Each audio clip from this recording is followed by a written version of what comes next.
La semana pasada, el Ministerio de Economía y Finanzas divulgó los datos de resultado fiscal del sector público correspondientes al mes de diciembre.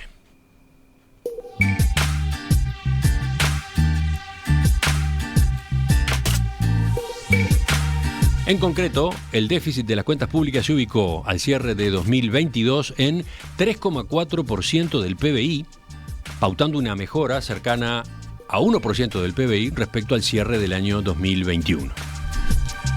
¿Qué factores estuvieron detrás de la caída del déficit fiscal el año pasado? ¿Cómo se compara ese 3,4% del PBI con las proyecciones que tenía inicialmente el gobierno? ¿Qué perspectivas se manejan en ese frente, el frente fiscal, para los próximos meses? Vamos a discutirlo en los próximos minutos con el economista Luciano Magnífico de Exante. Luciano, buen día. Emiliano, ¿cómo están? Muy bien. ¿Qué te parece si empezamos repasando, digamos, los elementos más destacados de este dato de diciembre, el resultado fiscal del sector público consolidado? Bueno, perfecto, Emiliano. Como bien comentabas, el déficit del sector público consolidado cerró 2022 en 3,4% del PBI. Como es habitual, en todo este rato vamos a estar comentando siempre cifras corregidas por el efecto de los llamados cincuentones, para ubicar a la audiencia. Esto quiere decir que excluimos los ingresos que corresponden al fideicomiso de la Seguridad Social, que se creó en su momento para recibir los fondos de aquellas personas que decidían desafiliarse de las AFAPs y retornar a la órbita del BPS. Saliendo de eso y volviendo al dato en concreto, este déficit de 3,4% del PBI pauta una mejora de 0,7% del PBI respecto a lo que había sido el cierre del año previo, que fue de 4,1% del producto, y además marca el menor déficit al cierre de un año de 2017, es decir, en 5 años. Como otro elemento positivo, estas cifras también marcan un nuevo cumplimiento de las metas fiscales que se había propuesto el gobierno en la última remisión de cuentas, que recordemos se había presentado a mediados del año pasado. En aquella oportunidad, el gobierno había establecido un objetivo de déficit fiscal de 3,5% del PBI para 2022, levemente por encima de la cifra que se terminó registrando. Entonces, desde ese punto de vista, el gobierno consiguió cumplir por tercer año consecutivo con las metas fiscales que se había propuesto. Habiendo dicho eso, es importante advertir también que en el último trimestre del año pasado tendió a observarse un deterioro significativo de las cuentas públicas. De hecho, en septiembre el déficit llegó a niveles de 2,6% del PBI, lo que quiere decir que en los últimos 3 meses del año hubo un deterioro de casi 1 punto del PBI. Vayamos por partes, Luciano.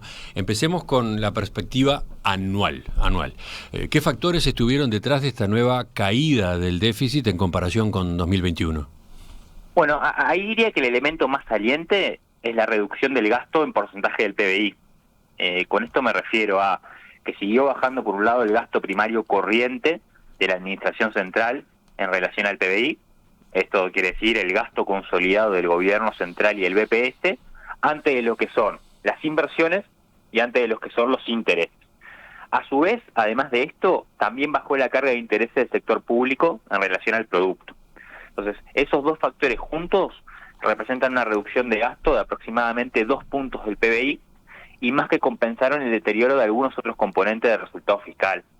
De hecho, el año pasado bajó la contribución de las empresas públicas a ese resultado fiscal, los ingresos del gobierno central subieron menos que el PBI y además las inversiones del sector público, que venían siendo en los últimos años una palanca relevante de ajuste, en los hechos estuvieron de manera significativa.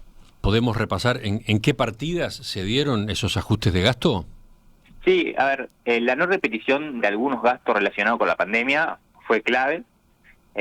Sobre el primer elemento que comentaba recién, el recorte de esos gastos primarios corrientes, como decía, antes de inversiones y de intereses, fue de más de 1,5 puntos del PBI. De ese 1,5 puntos del PBI, casi 1 punto correspondió a los gastos de funcionamiento y a las transferencias, y se explica fundamentalmente por lo que es el cese de gastos asociados a la contención de la pandemia, englobado en ese llamado fondo COVID.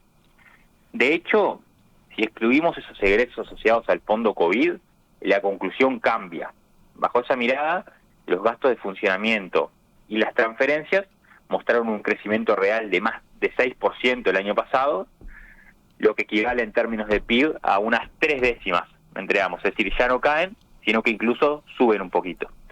Igual hay que decir que lo relativo a la pandemia no es el único factor de descenso del gasto en relación al producto.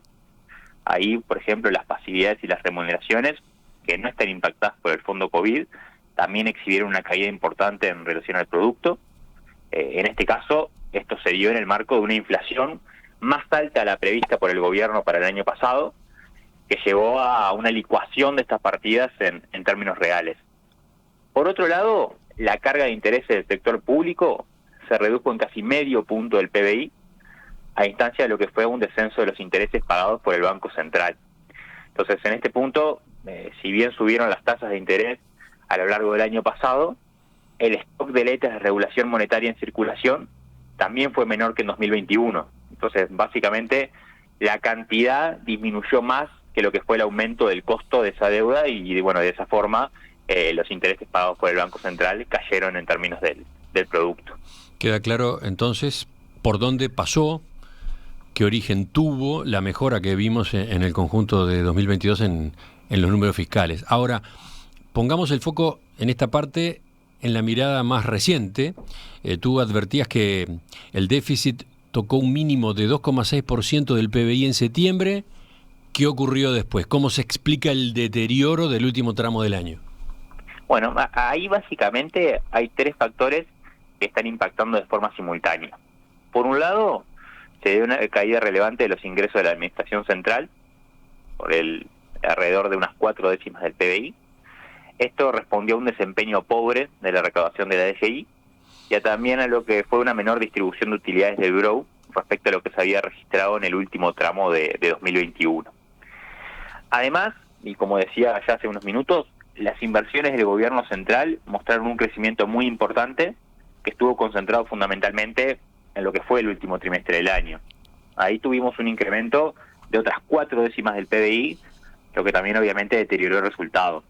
Ahí sobre este punto vale aclarar que las inversiones venían en niveles bajísimos en términos históricos, que probablemente no eran sostenibles. Finalmente, también una menor contribución de las empresas públicas, que se hizo más visible también en los últimos 3 meses del año. Vale recordar que UTE había tenido sobre el final de 2021 ganancias extraordinarias por las ventas récord de energía eléctrica a Brasil. El año pasado Uruguay también exportó energía, pero lo hizo en menor cuantía que en 2021.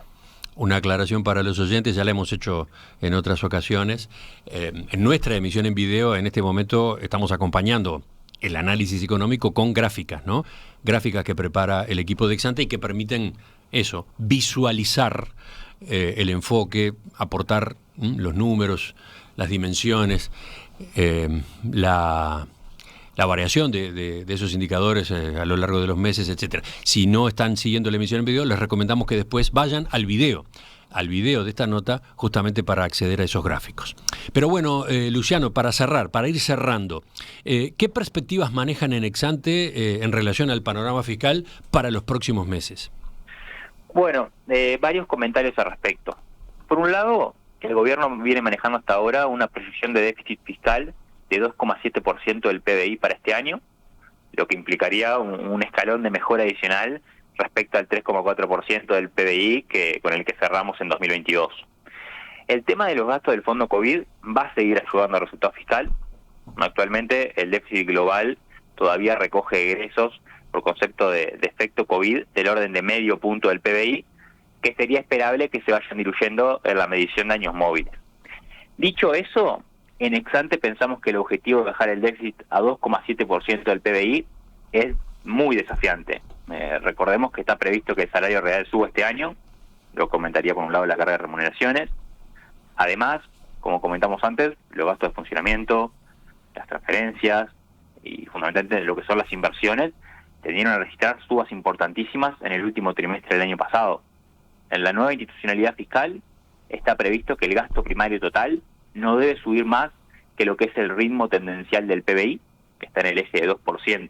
Entonces, cumplir esa regla en este nuevo contexto y en la medida en que se aproxima el año electoral, sin duda va a ser desafiante, como decíamos antes. Por otro lado, la sequía que estamos viendo en el comienzo de este año y que también impactó en la última parte del año pasado, puede sumar efectos no previstos en la dinámica presupuestaria original. en estos últimos meses no solo no se está exportando energía eléctrica, sino que incluso en los últimos días se comenzó a importar desde Brasil. Hay que ver también cómo evoluciona el mix de generación local, porque, como sabemos, el uso de centrales térmicas es más caro que la generación hidroeléctrica en las represas. Por otra parte, y cambio un poquito de enfoque, también hay que esperar a ver qué sucede con el recorte de impuestos que ha puesto sobre la mesa el gobierno.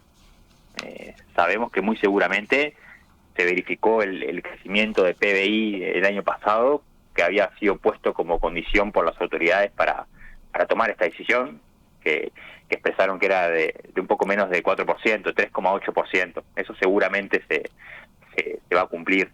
Pero resta ver cuál es la magnitud del recorte de IRPF e IAS que se termina decidiendo.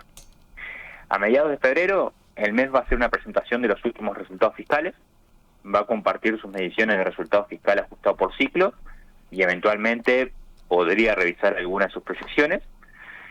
A nuestro juicio, esto va a ser una instancia importante para evaluar cuán transitorio o cuán permanente pueda ser el deterioro fiscal de estos últimos 3 meses de 2022. En perspectiva, más que un programa, más que una radio. El déficit fiscal en el año 2022 cerró en 3,4% del PBI. ¿Qué puede esperarse para el año que comienza? Por ahí iba el análisis de hoy. Estábamos con Luciano Magnífico de Exante. Luciano, gracias. Hasta la próxima. Nos reencontramos con ustedes con otros temas. A ustedes, hasta la próxima.